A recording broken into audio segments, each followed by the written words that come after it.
Welcome to the Rhymekeeper's Lantern. In one old town, the bell does more than mark the hour. Tonight's warning comes with the 8th stroke. It was an old town, older than the church steeple, older than the stone bridge, older than the names written in the cemetery that climbed the hill behind the school.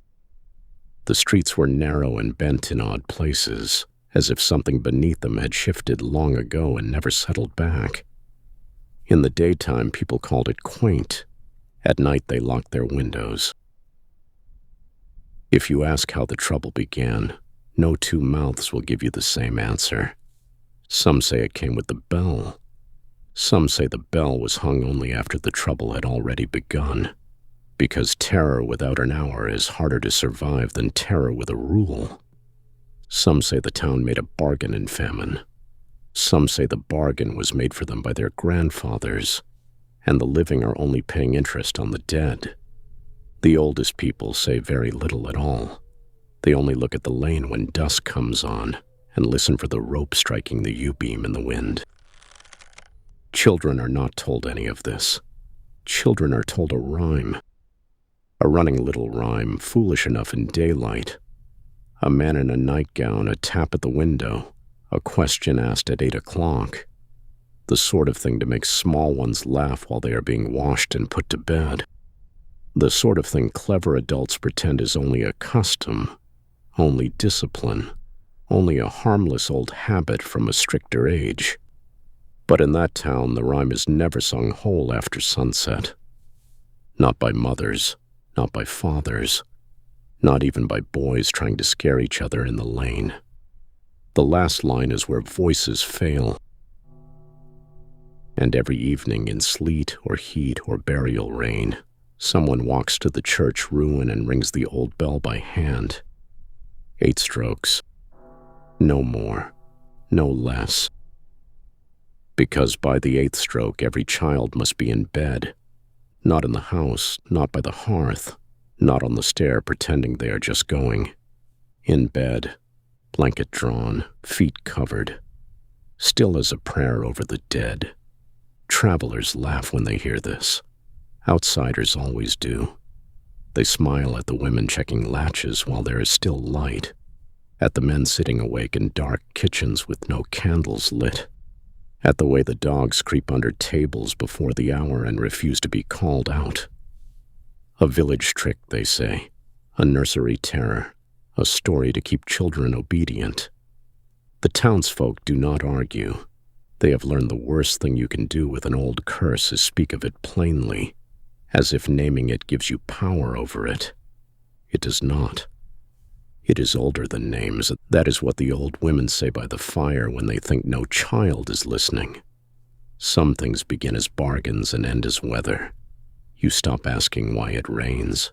You shut the windows and endure it. So the town keeps the hour, and something, whether man or memory or debt, keeps the count. No one claims to have seen wee Willie Winkie clear enough to swear to a face.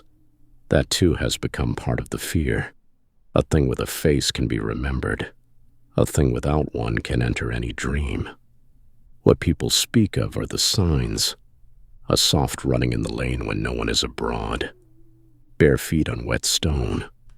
Light, quick, unhurried. Not playful, not hunting.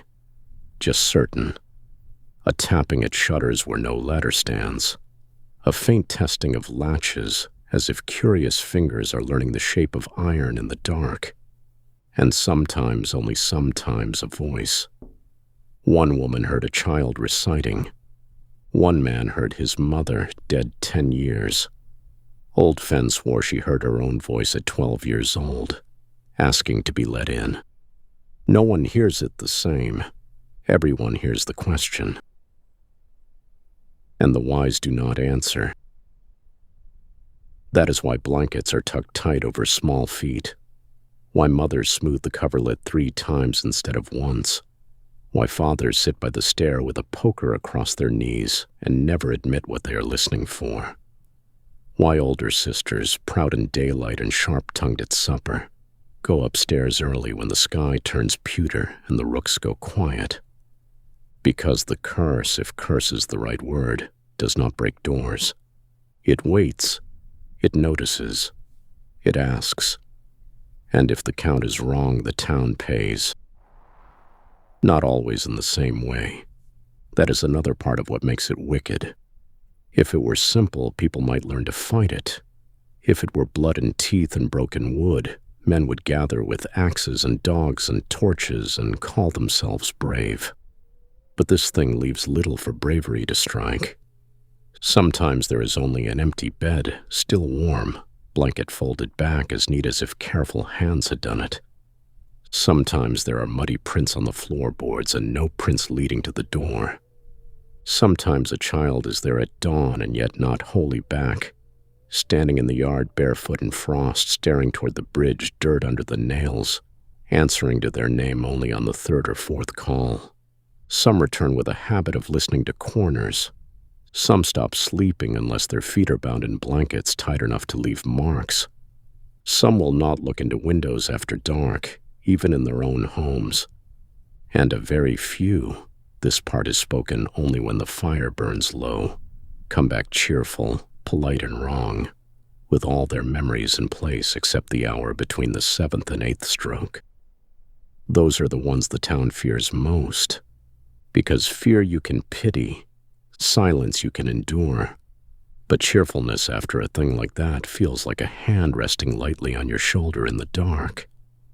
There was a girl once, Mara Pike before your mother's time, who laughed at the rhyme and opened her shutter 2 fingers' width to prove the lane was empty. By morning she was in her bed, yes, breathing, warm, unmarked.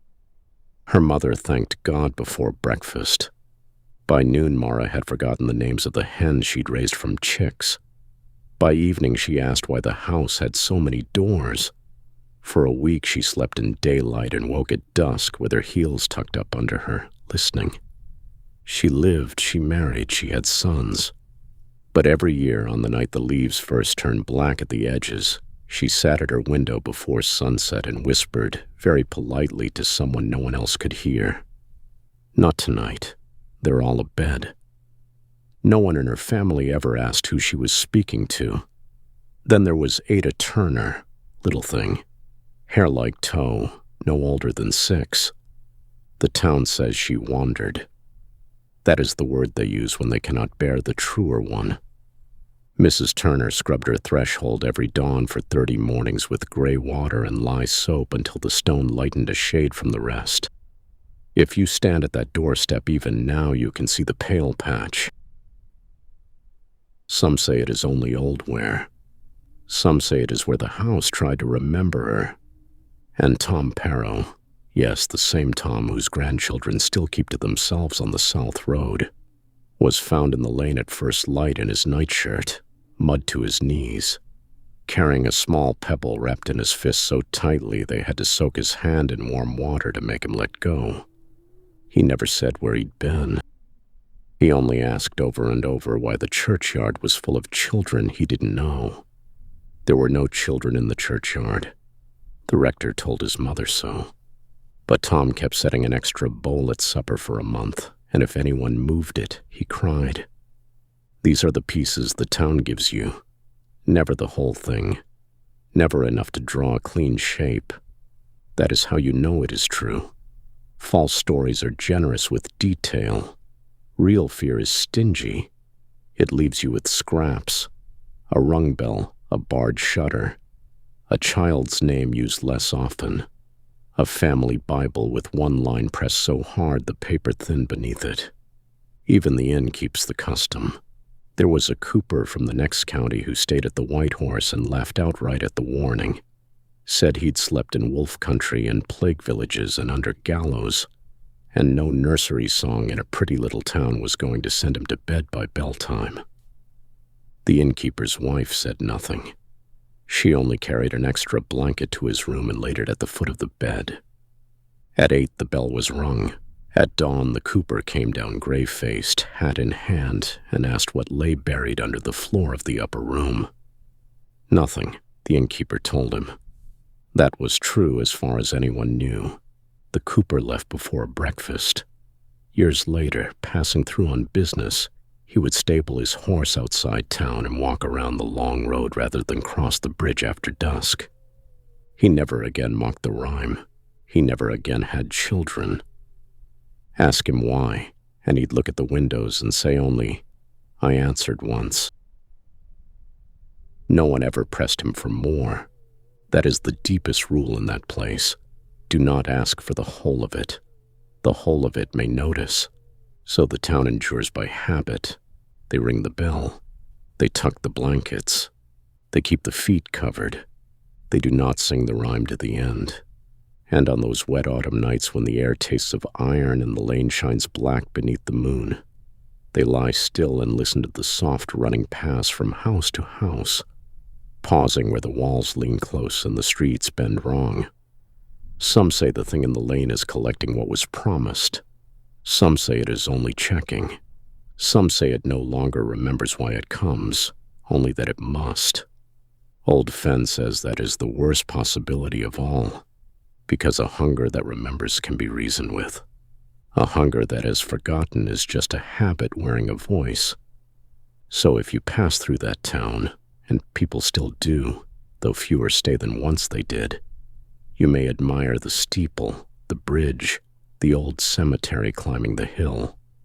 You may call the place quaint in daylight, as travelers always have. But if evening gathers and the folk begin, gently, to usher their children upstairs, do not smile at them. Do not call it superstition. Do not test their kindness with a joke. Go indoors. Check the latch. If they offer you an extra blanket, take it.